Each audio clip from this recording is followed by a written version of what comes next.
रावलपिंडी के जिस army headquarter को किले की तरह चाक चौबंद सिक्योरिटी वाला दफ्तर बनाया है जनरल मुनीर ने, वहां भी अब वो महफूज नहीं है। मंगलवार की शाम मुनीर की उसी किलेबंदी के दौरान दफ्तर के गेट पर पहुंच गया अज्ञात बंदूकधारी। कहने की बात नहीं कि इस अज्ञात धुरंधर के निशाने पर पाकिस्तान का field marshal general Asim Munir था, जो पूरे मुल्क में बेगुनाहों के कत्ल का आरोपी बन चुका है। बलूचिस्तान से लेकर खैबर पख्तूनख्वा और पीओके तक मुनीर ने पाकिस्तानी सेना के जरिए कत्लेआम तो करवा दिया, लेकिन अब उसे पाकिस्तान में घूम रहे अज्ञात धुरंधरों से बचाएगा कौन? मुनीर के किलेबंद हेडक्वार्टर तक पहुंच गया अज्ञात बंदूकधारी। मुनीर को निपटाने का मिशन। धुरंधर ने की जबरदस्त फायरिंग। गनीमती की फायरिंग के वक्त मुनीर दफ्तर में नहीं था। सामने दो पाकिस्तानी सैनिक थे, वो धुरंधर की फायरिंग के शिकार हुए। एक सैनिक मारा गया जबकि दूसरा जख्मी हो गया। आप इन तस्वीरों में देख सकते हैं फायरिंग के बाद रावलपिंडी के सेना मुख्यालय के बाहर क्या मंजर है।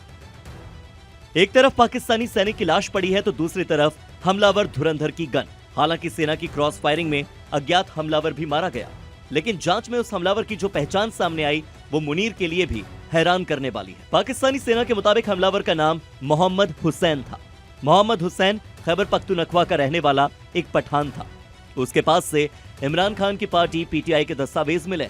पीटीआई के झंडे के साथ बंदूक और कुछ हैंड ग्रेनेड भी बरामद हुए हैं। यानी इमरान खान की पार्टी से जुड़ा ये धुरंधर पूरी तैयारी के साथ आया था मुनीर को ठिकाने लगाने और इसकी वजह भी बताने। तुम इमरान को जेल में बंद करके मार रहे हो तो बलूचिस्तान से लेकर खैबर तक पठानों पर जुल्म ढा रहे हो। अब हम तुम्हें जिंदा नहीं छोड़ेंगे। खैर, मुनीर को मारने निकला धुरंधर तो सेना से मुठभेड़ में मारा गया, लेकिन ऐसे हमलों का खौफ मुनीर पर कितना हावी हो चुका है इसका अंदाजा आप इसी बात से लगा सकते हैं कि वो बिना बुलेट प्रूफ के कहीं चलता ही नहीं। मुल्क में सेना की मीटिंग से लेकर विदेशी दौरों तक मुनीर वर्दी के नीचे बुलेट प्रूफ पहने दिखा है। बताइए, पाकिस्तान में तीनों सेनाओं के प्रमुख का डर इतना ज्यादा है। इसकी वजह वैसे एक नहीं है बल्कि तमाम है।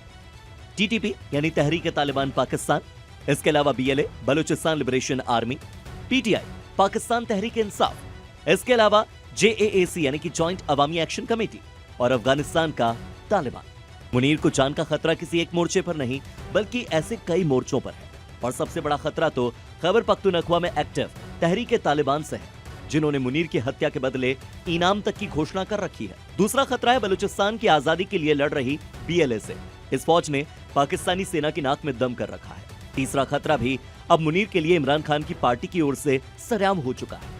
इसी पार्टी के मेंबर ने मंगलवार को रावलपिंडी के सेना मुख्यालय पर हमला किया। चौथा खतरा पीओके में आंदोलन कर रही जॉइंट अवामी एक्शन कमेटी से है और इसके कई कट्टरपंथी कार्यकर्ता मुनीर की जान के दुश्मन हैं। पांचवा खतरा अफगानिस्तान बॉर्डर पर एक्टिव तालिबानी कट्टरपंथियों से है, जिनका हुक्का पानी बंद कर रखा है इसी आसिम मुनीर ने। मुनीर पर दावा बोलने के लिए 5 तरफ से बागी तैयार है। इसके लिए सबसे पहले वो पाकिस्तानी सैनिकों पर हमले करने से लेकर उन्हें अगवा करने, फिरौती वसूलने और चौकियों पर कब्जा करने की रणनीति अपना रहे हैं। अब धुरंधरों के जरिए हत्या की सीधी कोशिश में भी हाथ आजमाने लगे हैं। ऐसे आलम में मुनीर कितने दिन अपनी जान बचाएगा? प्लान तो बना रखा है उसने पाकिस्तान का सैनिक तानाशाह बनने का, लेकिन उसके अंत की शुरुआत भी 5 मोर्चों पर हो चुकी है। ब्यूरो रिपोर्ट, जी मीडिया।